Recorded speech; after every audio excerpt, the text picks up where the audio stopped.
What's up, everybody? I had one of my subscribers asking me, how does fuel bias work? So on custom settings, you have a couple of things you can adjust, and this video will just focus on fuel bias.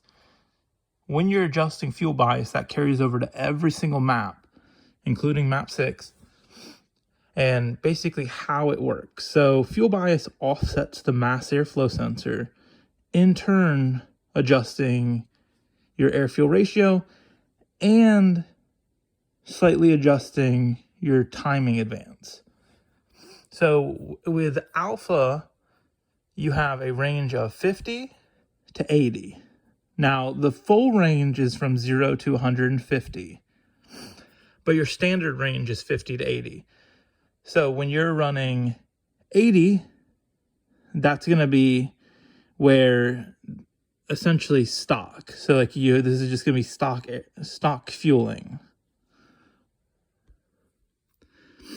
When you're running 50, that's going to be where you're adding extra fuel.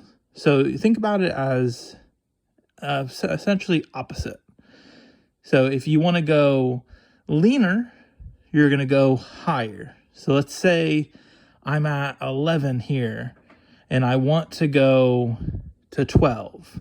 Well, initially what I'm going to do is I'm going to adjust it by 10. So I would go to 90. And then if there's any other spots where I want to adjust, let's say for some odd reason, at 5,000, I am at 14 AFR. So I want to fix that. So I'm going to go, say I go 60. So I'm going to go down, and going down adds fueling. So it offsets the math, which in turn adds or reduces your fuel. So anything below 50 is negative, which is again, you're going to lose a little bit of timing. But let's say you wanted a little, really, really safe up top. I could go where it's, 100, 90, 80, 80, 50, 25, 0. And I have a negative fuel bias up top. So it's super, super rich up top.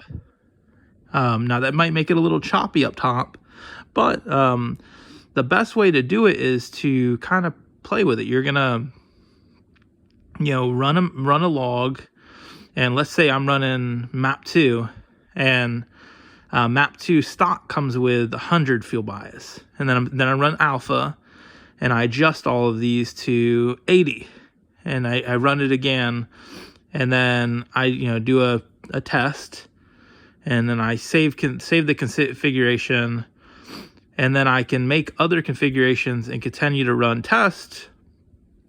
It's a little bit of trial and error. You see which your car likes the best. Is it a 12.5 AFR?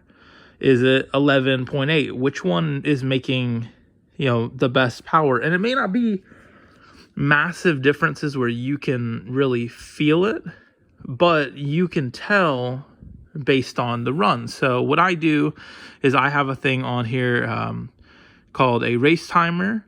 And I'll run I'll run a test that is easy to duplicate, where it doesn't have any factors like launching. Launching has a lot of factors with it.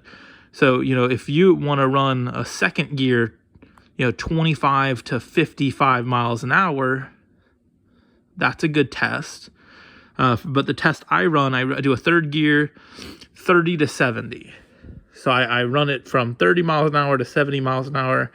And I'll see, okay, well, based on this AFR and this amount of boost, it's at this point, it's at, 5 seconds or 4.5 seconds. And then I'll continue to touch it up. And then you kind of find a happy intermediate where you say, okay, well, this is a nice, safe air-fuel ratio, and it's making good power based on the numbers. So that's how it works. It offsets the mass airflow sensor, in turn changing the air-fuel ratio, and advanced and how much your timing is advanced. If you have any other questions about fuel bias, let me know, and I can make another video.